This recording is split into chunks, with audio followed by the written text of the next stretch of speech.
Picture this. February 2022. Your entire country just got financially excommunicated from planet Earth. Every credit card canceled. Every bank account frozen. Your biggest trading partners suddenly treating you like that ex who blocked you on everything after you keyed their car. This isn't just getting a bad Yelp review. This is economic exile. Total financial quarantine. When the West unleashed what they called the nuclear option of sanctions on Russia, the smart money was betting on complete economic meltdown within months. We're talking Venezuelan hyperinflation, Soviet-era breadlines, the ruble becoming more worthless than monopoly money. And yet here we are, almost 3 years later, and Russia is still standing, still selling oil, still getting hold of Western gadgets, still somehow reporting GDP growth that makes Germany look embarrassed. How exactly do you keep a trillion-dollar economy running when half the world is actively trying to delete you from the global financial system? The answer is equal parts brilliant, terrifying, and completely insane. If you want more breakdowns like this on how the global system really works behind the headlines, hit subscribe now so you don't miss the next deep dive. Let me tell you about the most successful economic survival story that nobody wants to admit actually worked. This is the tale of how one country built a financial zombie that refuses to die, no matter how many stakes the international community drives through its heart. And trust me, by the end of this, you'll understand why the word sanctions might never mean what we thought it meant again. The conventional wisdom about sanctions goes something like this. You isolate a country economically, their currency collapses, their people suffer, their government caves. Problem solved. It's clean. It's surgical. It's supposed to be the civilized alternative to dropping bombs. The media narrative was beautifully simple. Putin's war machine would grind to a halt when Russian oligarchs couldn't access their London mansions and Swiss bank accounts. The Russian middle class would revolt when they couldn't get their Starbucks and Big Macs. The whole corrupt system would implode under the weight of its own isolation. Western leaders lined up to explain how this was checkmate in 3 moves. The ruble would crater. Russian banks would collapse. The war would end by Christmas because you simply cannot run a modern military without access to Western technology and finance. Every pundit and policy expert was singing from the same hymn book. Russia was about to learn that you don't mess with the global economic order without consequences. Meanwhile, ordinary Russians believed what ordinary people everywhere believe when their leaders start wars. That it would be quick, that the economic pain would be temporary, that somehow they'd muddle through like they always had. After all, Russia had survived the collapse of the Soviet Union, the chaos of the 1990s. The 2008 financial crisis. How bad could a few trade restrictions really be? What nobody seemed to grasp was that Russia had been preparing for this exact scenario for almost a decade. While everyone was focused on military buildups and geopolitical posturing, a much quieter revolution was happening in Moscow's financial district. They were building an economic bunker designed to survive precisely the kind of financial apocalypse that was about to rain down on them. Here's how you build a doomsday economy, step by step. First lesson. When you're planning to do something so spectacularly stupid that every major economy on Earth will try to bankrupt you in response, you start stockpiling the financial equivalent of canned food and ammunition. Russia's preparation didn't begin in 2022. It started in 2014, right after the West imposed the first round of sanctions for annexing Crimea. That was their wake-up call, their financial Pearl Harbor moment. The response was methodical and honestly kind of genius in its paranoia. For 8 straight years, the Russian central bank systematically removed every single financial dependency they could identify. They looked at their massive pile of U.S. Treasury bonds, once considered the safest investment on the planet, and realized they were essentially IOUs from the one country most likely to freeze their assets. So they sold them. Almost all of them. Over $100 billion worth of U.S. government debt dumped onto the market like a bad relationship.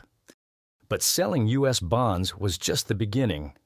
They needed to replace those assets with something the West couldn't touch, couldn't freeze, couldn't sanction out of existence. Enter the great gold-buying spree of the 2010s. Russia bought gold like a conspiracy theorist prepping for the end times. Ton after ton, year after year, until they had accumulated well over 2,000 tons of the stuff. Why gold? Because a gold bar sitting in a Moscow vault doesn't care about SWIFT banking networks or international sanctions. It just sits there, shiny and completely immune to Western financial pressure. They also started hoarding Chinese Yuan, which seemed weird at the time but looks absolutely brilliant in hindsight. By early 2022, Russia had built up foreign currency and gold reserves of around $600 billion. When the sanctions hit, the West managed to freeze a big chunk of that, the portion left in Western banks and financial centers. But the rest, the gold, the yuan, and assets stored safely outside Western reach, that became their emergency war chest. The lesson here is bone-chilling in its simplicity. The best defense against getting kicked out of the global financial system is to quietly build your own buffer before anyone notices. Then came the Ruble apocalypse. Late February 2022, the invasion launches and the financial world loses its collective mind. The ruble doesn't just fall, it goes into free fall. From around 75 rubles to the dollar to nearly 150 at its worst moments. Russian families watched their life savings evaporate in real time. ATMs ran dry. Western companies from McDonald's to Apple fled the country like it was on fire. This was supposed to be the end of the story. Economic collapse, regime change, problem solved. Enter Elvira Nabiullina, head of the Russian Central Bank, who proceeded to implement one of the most ruthless economic rescue plans in modern history. First, the obvious move. Interest rates went from around 9 to 10% to 20% overnight. This is the financial equivalent of slamming on the emergency brake while doing 80 on the highway. It makes borrowing money almost impossible, but it also makes holding on to rubles suddenly attractive. But the real genius was in the capital controls. Suddenly, Russian citizens couldn't freely send money abroad. Limits were slapped on moving savings out of the country. If you had family overseas, tough luck. If you wanted to convert rubles to euros for a vacation, forget about it. The entire country became a financial prison where money could check in but struggled to leave. The masterstroke came next. Every Russian company that exported anything, mainly oil and gas companies, was ordered to convert most of their foreign currency earnings into rubles. Imagine being Gazprom, earning billions in euros from European customers, and being told you have to immediately dump those euros and buy rubles whether you want to or not. This created massive artificial demand for the ruble at precisely the moment when everyone wanted to sell it. It's like forcing everyone in a burning building to run toward the fire instead of away from it. Completely insane, potentially disastrous, but in the short term, it worked. The ruble stabilized and at one point even showed up on charts as one of the year's best performing currencies, which has to be the most darkly ironic financial headline of the decade. They didn't save their economy.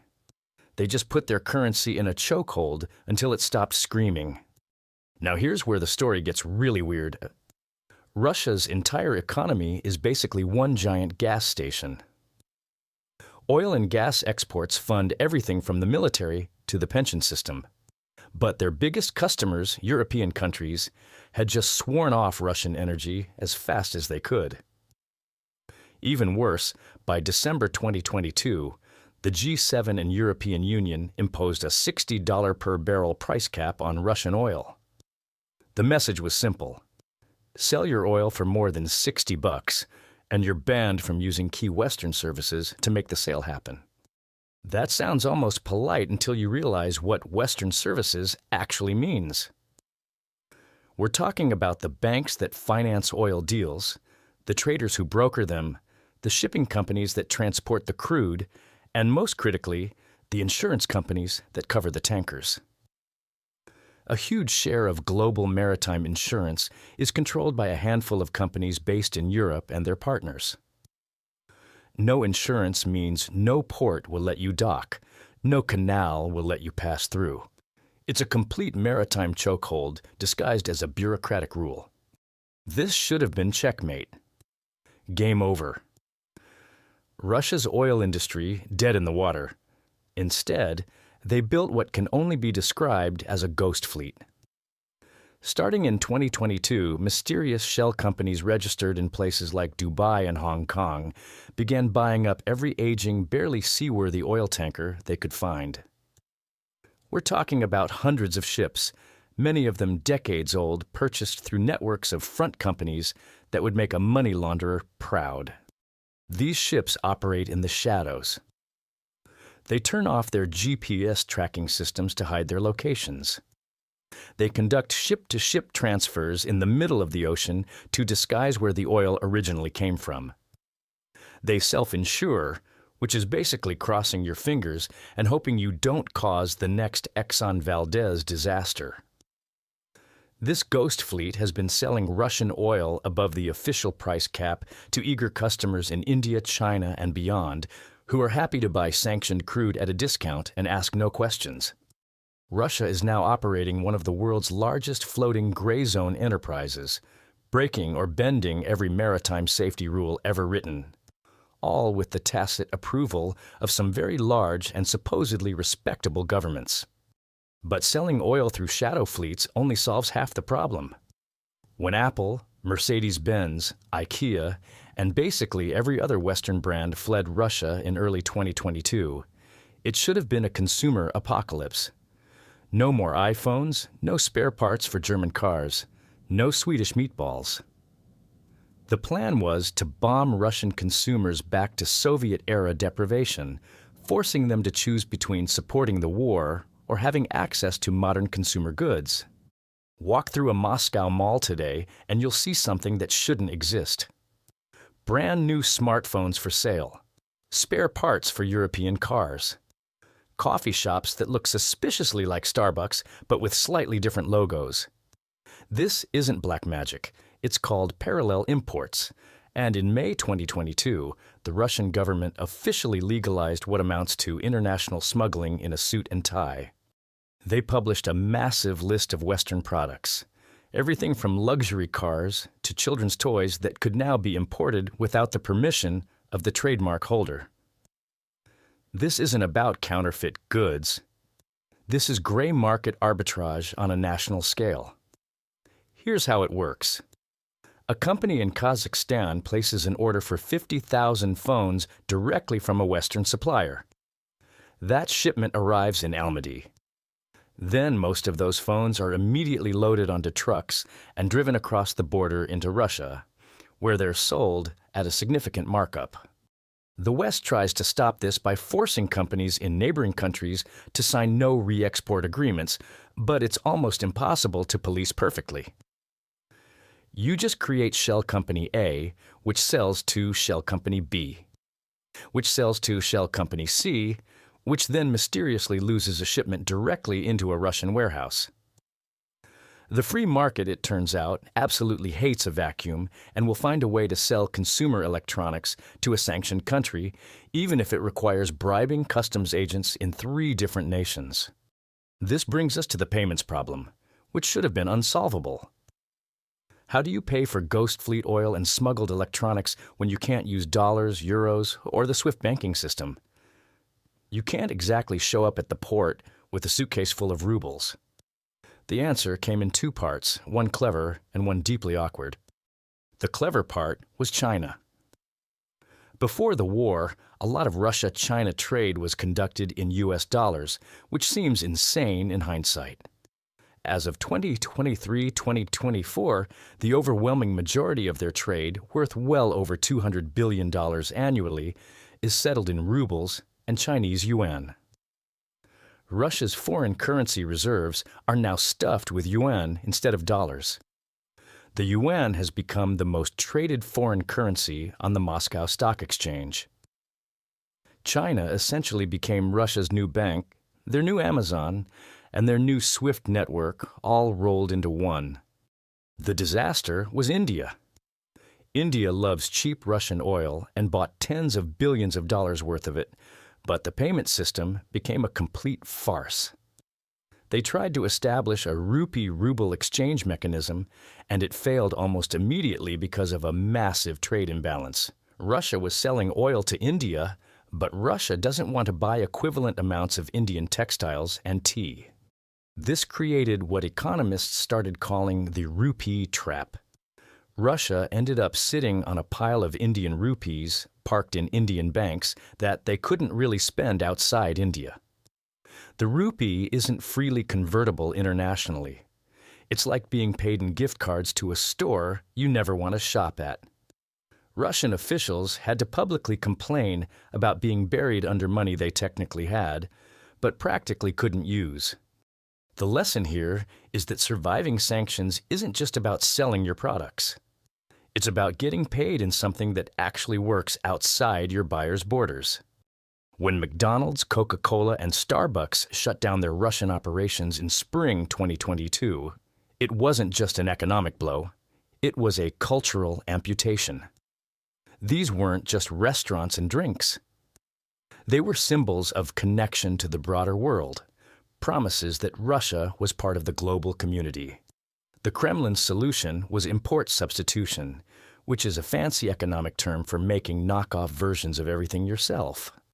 This is where the story becomes simultaneously tragic and absurd. The flagship project was replacing McDonald's. Its hundreds of restaurants were sold to a local businessman who reopened them under a new brand called Vkusno I Tochka, which translates to tasty, and that's it. Not tasty and delicious. Not tasty and fresh. Just tasty, period. It's the most existentially depressing restaurant name in human history. For months, they struggled even to serve proper French fries because sourcing the right variety of potato at scale without Western logistics was harder than it looked. Coca-Cola became Cool Cola, Dobry Cola, and Kind Cola. Fanta became Street. Starbucks became Stars Coffee, complete with a suspiciously familiar green logo. But this wasn't just about fast food and soft drinks. Russia's airline industry was cut off from Boeing and Airbus spare parts, so they started cannibalizing their own planes to keep others flying. It's like performing surgery on your car by stealing parts from your neighbor's identical car, except your neighbor is yourself and the car costs $200 million. The financial reality is brutal. You cannot replace 30 years of global economic integration overnight with domestic alternatives. Russia's economy is now running on a bizarre combination of knockoffs, cannibalized equipment, and pure national pride.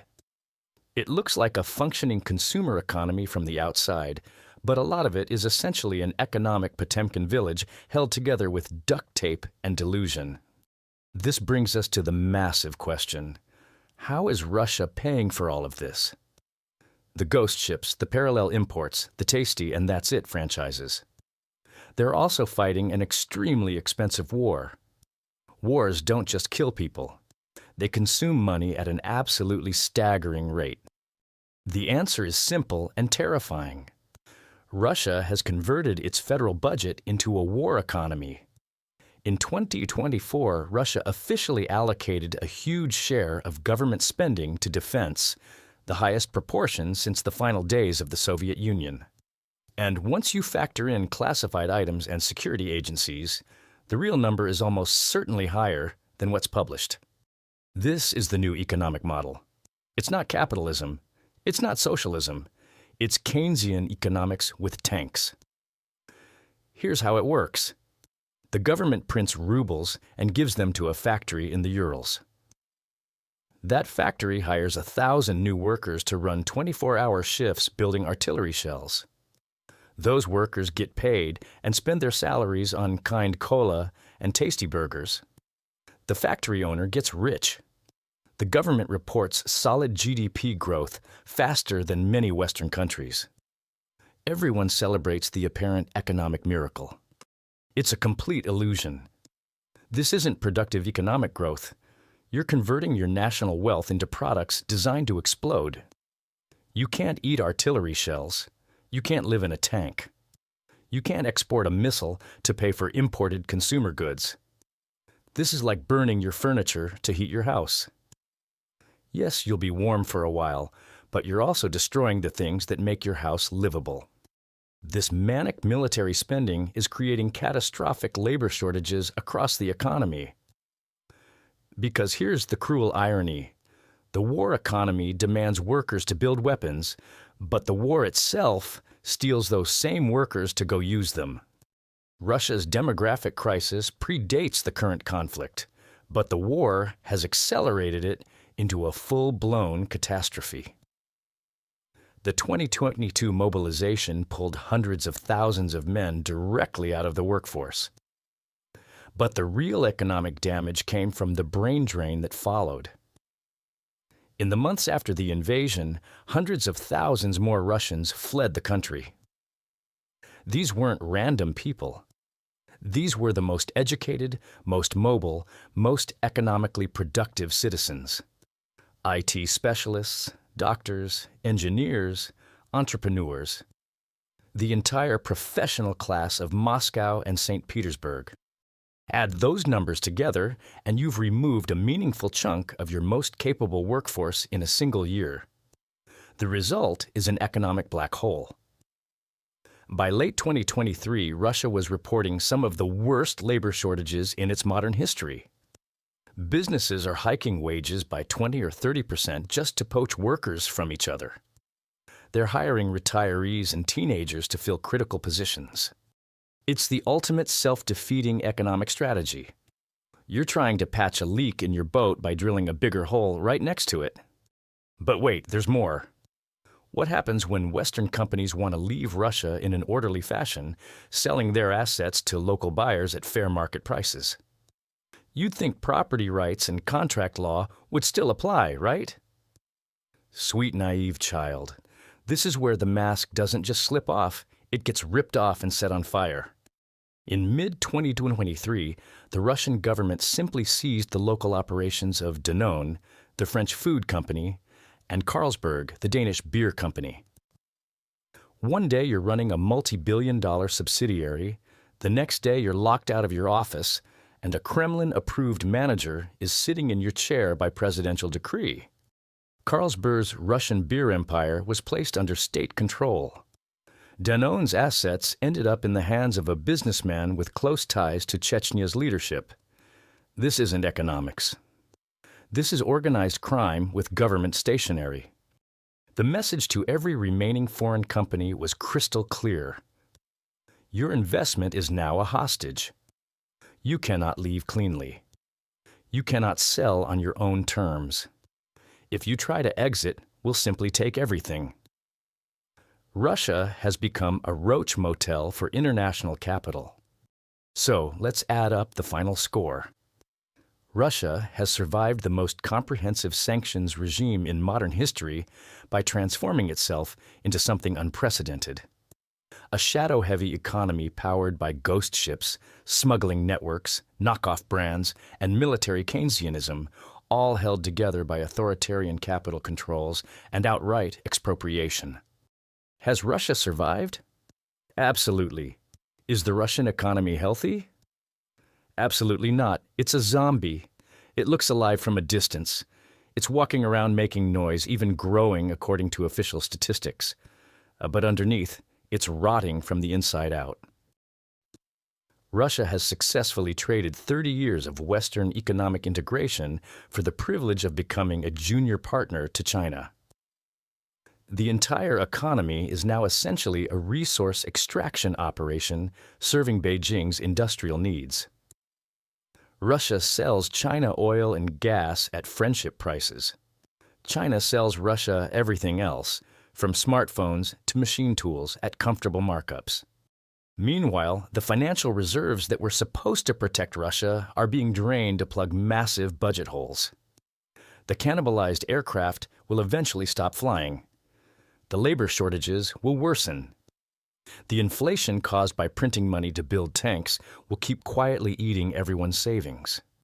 The sanctions didn't work as advertised. They didn't cause an overnight economic collapse that would force political change. Instead, they worked like a slow-acting poison, forcing Russia to save itself by locking itself into an economic time capsule. Russia proved you can run a large, complex economy on spite, ghost ships, and knockoff cola.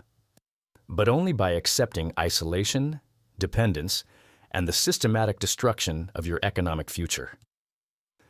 It's survival in the same sense that a shipwrecked sailor survives by drinking seawater. It solves the immediate problem while guaranteeing a much worse ending. The real lesson here isn't about Russia specifically. It's about the limits of economic pressure in a world where authoritarian governments are willing to sacrifice their people's prosperity for geopolitical goals. Sanctions work when the target government cares more about economic growth than political survival. They fail when a regime would rather rule over a poorer, more isolated country than risk losing power in a richer, more integrated one. You can build an economy on gray zone shipping networks and parallel import schemes, but only until you run out of ships, neighbors willing to look the other way, or people willing to tolerate slowly declining living standards for the sake of national pride. If this helped you see sanctions and economic warfare in a different light, hit subscribe so you don't miss the next episode on how the global economy really works when the rules stop applying. Because Russia won't be the last country to try building a zombie economy that refuses to die.